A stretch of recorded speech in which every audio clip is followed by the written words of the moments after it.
Hi, I'm Douglas Stasinowsky, and this is my Kid Magazine internship journey. Kid Magazine initially began as a digital monthly magazine aimed at addressing contemporary motherhood issues. Over time, it has evolved into a club subscription model that offers access to experts in parenting issues via webinars, one-on-one Q&As, and events. The club also works in collaboration with other influencers and other brands to offer discounts on baby-related products. Kid Magazine works as a hybrid media organisation, adopting elements of journalism, public relations, and advertising. It also bears resemblance to the mummy blogger and social media influencer models.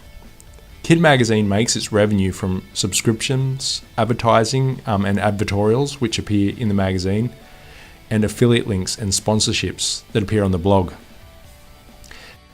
During my time at Kid Magazine, I had to work remotely as there was no office for the organisation. This gave me the chance to work at a time that was convenient, but it also brought various challenges, such as having to communicate primarily by email and phone. This made communication slower and more impractical than face-to-face. I was tasked with writing an article for the Father's Day issue with a 24-hour deadline. This exposed me to the pressure of having to create copy at speed. I was also tasked with writing a press release for a prominent expert in child nutrition who specifically focuses on fussy eaters. This came quite easily for me as I was given more time to write it. I was able to source information quite quickly, and I've had a lot of practice writing in the inverted pyramid style from my sub-major as a journalist student. For the duration of my internship, I maintained the Facebook account. My goal here was to get maximum reach and engagement. My secondary goal was to bring people to the blog. I found this task quite challenging, as I was sensitive about maintaining the voice of the brand. Even though I have had experience as a father, I was worried that it wouldn't translate in the same way. Another challenge in this task was the demand to constantly source and create content. I was set the goal of creating 4 posts a day. One of my daily posts was linked to the blog in order to push traffic in that direction. I would try to use blog posts that were relevant to the activities of the target public. I would also try and use blog posts that were heavy in affiliate links, as this helped the business make money. Another thing I would do is I would use blog posts of other bloggers that were in Kid Magazine's network in order to build some goodwill. Finally, we would also post memes during the day. Usually they were quite light in character, and they were basically designed to get some engagement. So that oftentimes they were posed as a question. This again helped to get engagement. During my time scheduling Facebook, I saw firsthand the way changes in the algorithm have negatively impacted on business pages. Recently, Facebook announced that its focus would be on pushing personal content over business content.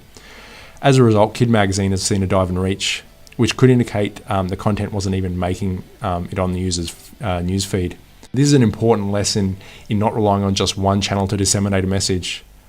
I initially didn't see the application of public relations theory during my time at Kid Magazine, but on reflection, theoretical frameworks started to show up.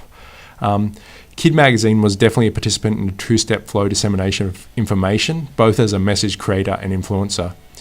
There were times where Kid Magazine would use the network of influencers it collaborates with to promote its message, and then there were times when the reverse happened and we promoted the messages of other influencers in our network. This seems to be quite a predominant trend these days, especially in the online sphere. On reflection, I also realised that we did use a fair bit of agenda setting and framing theory.